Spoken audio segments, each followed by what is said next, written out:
নমস্কার বন্ধুরা, welcome to ফুডিজম by Shukla. চিকেনের রেসিপি তো অনেক রকম হয়। আজ আমরা বানাচ্ছি ব্ল্যাক পেপার চিকেন। চলুন আমি এই রেসিপিটা কিভাবে বানাই সেটা দেখে নেওয়া যাক। চিকেনের ব্রেস্টের থেকে 500 গ্রাম ছোট ছোট পিস করা চিকেন নিয়েছি। দুটো মিডিয়াম সাইজের বড় বড় পিস করা পেঁয়াজ, একটা সবুজ আর একটা লাল ক্যাপসিকাম বড় পিস করা, 4-5টা কাঁচা লঙ্কা স্লাইস করা, এছাড়া পেঁয়াজ পাতার সাদা অংশের কিছু কলি চিড়ে নিয়েছি। আর লাগছে তেল পরিমাণ মতো, 1 টেবিল চামচ রসুন কুচি, পরিমাণ মতো নুন, 1 টেবিল চামচ অয়েস্টার সস, ব্ল্যাক পেপার পরিমাণ মতো, 1 টেবিল চামচ ডার্ক সয়া সস আর পরিমাণ মতো কর্নফ্লাওয়ার।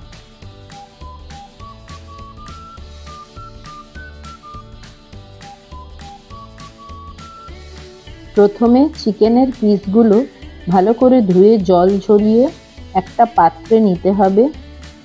1 টিস্পুন নুন, 1 টিস্পুন গোলমরিচ, 2 টেবিল স্পুন কর্নফ্লাওয়ার দিয়ে ভালো করে মেখে ঢাকা দিয়ে রেখে দিলাম।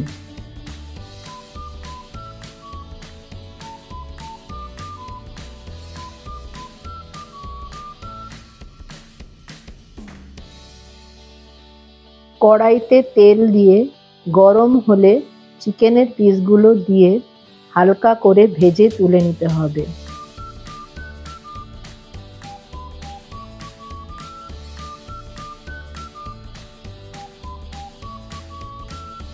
এবার ওই পাত্রে পরিমাণ মতো তেল দিয়ে প্রথমে রসুন কুচি হালকা করে ভেজে নিতে হবে।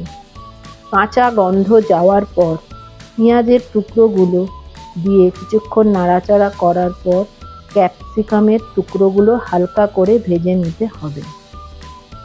তারপর চিকেনের টুকরোগুলো দিয়ে আমাদের একটু সবজির সাথে মিশিয়ে নিতে হবে। এরপর এক এক করে নুন, সয়া সস, অয়েস্টার সস দিতে হবে। পরিমাণ মতো গোলমরিচের গুঁড়োও দিয়ে দিতে হবে। এরপর কর্নফ্লাওয়ার জলে গুলে মিশিয়ে দিতে হবে। সব শেষে পেঁয়াজের কলিগুলো মিশিয়ে দিলেই রান্না শেষ। আপনারা আপনাদের পরিমাণ মতো জিনিস দিয়ে বানিয়ে ফেলুন।